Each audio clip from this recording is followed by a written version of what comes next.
Assalamualaikum warahmatullahi wabarakatuh. Salam sejahtera untuk kita semua. Perkenalkan, nama saya Dormauli Siboro, NIM 24500090005 dari Program Studi Magister Terapan Perencanaan dan Pengembangan Pariwisata Politeknik Pariwisata Medan. Pada kesempatan kali ini, saya akan memaparkan video terkait dampak pariwisata di Samosir. Kabupaten Samosir merupakan salah satu destinasi utama di kawasan Danau Toba Geopark UNESCO yang mengalami percepatan pembangunan infrastruktur pariwisata sejak ditetapkan sebagai kawasan strategis pariwisata nasional. Pembangunan sejumlah infrastruktur seperti jembatan Tanah Ponggol, Menara Tandang Tele, dan Waterfront City Pangururan menjadi bukti nyata intervensi pemerintah dalam mendorong pertumbuhan ekonomi melalui sektor pariwisata. Jembatan Tanah Ponggol berfungsi menghubungkan Pulau Samosir dengan daratan Sumatera. Modernisasi jembatan ini tidak hanya memperlancar aksesibilitas wisatawan, tetapi juga mempercepat distribusi barang, jasa, dan mobilitas penduduk. Menara Pandang Tele menjadi daya tarik utama untuk menikmati panorama Danau Toba dari ketinggian, memicu pertumbuhan usaha kecil di sekitar lokasi seperti kios makanan, penginapan, dan jasa pemandu lokal.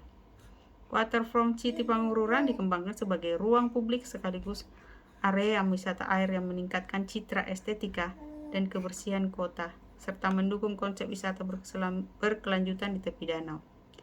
Dampak positif dari proyek tersebut tampak pada meningkatnya jumlah kunjungan wisatawan, lapangan kerja baru, dan pendapatan daerah.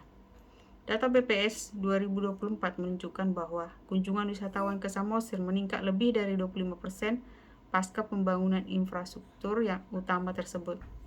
Namun, peningkatan aktivitas pariwisata juga membawa konsekuensi lingkungan dan sosial yang perlu dikelola dengan baik. Secara analitis, pembangunan pariwisata di Samosir menunjukkan hubungan erat antara aksesibilitas dan percepatan ekonomi lokal. Konsep ini sejalan dengan teori Tourism Area Life Cycle dari Butler 1980, di mana peningkatan infrastruktur memicu tahap development menuju consolidation dalam siklus destinasi. Namun jika tidak diimbangi dengan tata kelola lingkungan dan regulasi sosial budaya, Samosir dapat menghadapi fase stagnation lebih cepat akibat tekanan terhadap daya dukung kawasan. Sebagai contoh, di kawasan Waterfront City Pangururan, aktivitas wisata yang meningkat tanpa pengelolaan limbah yang memadai dapat memperburuk kualitas air Danau Toba. Sementara di kawasan Tele, kemacetan dan limbah wisatawan seringkali muncul di musim liburan panjang yang berpotensi mengganggu kenyamanan dan merusak bentang alam.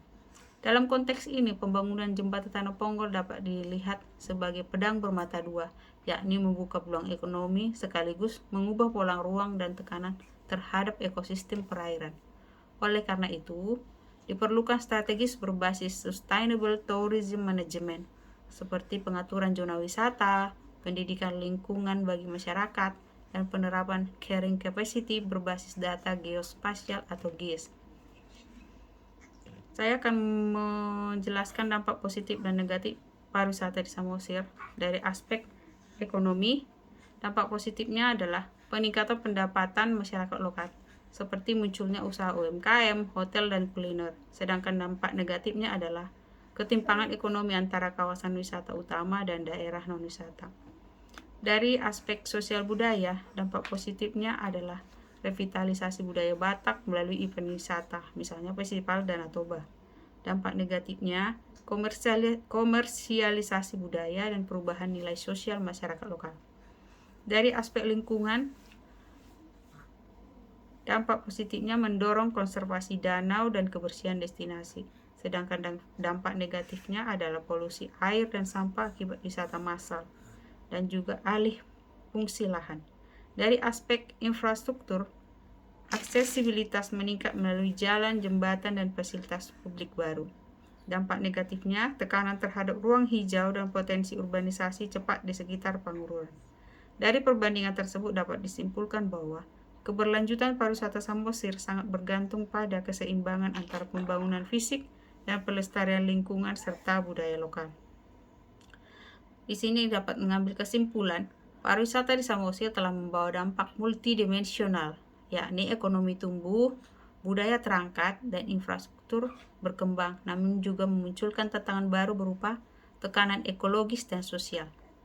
Kasus jembatan Tanoponggol, Menara Pandang Tele, dan Waterfront City Panguran menunjukkan bahwa pembangunan pariwisata harus diarahkan pada prinsip smart and sustainable tourism, yaitu pembangunan yang tidak hanya mengejar kuantitas kunjungan, tetapi juga memperhatikan kualitas pengalaman wisata, kesejahteraan masyarakat, dan kelestarian alam Danau Toba.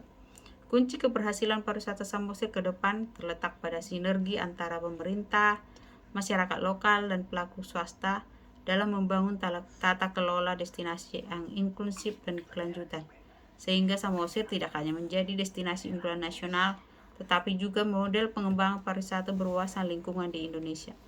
Demikian pemaparan yang dapat saya sampaikan. Semoga penjelasan ini dapat memberikan pemahaman yang lebih jelas mengenai dampak pariwisata di Samosir. Terima kasih atas perhatian dan waktunya. Wassalamualaikum warahmatullahi wabarakatuh.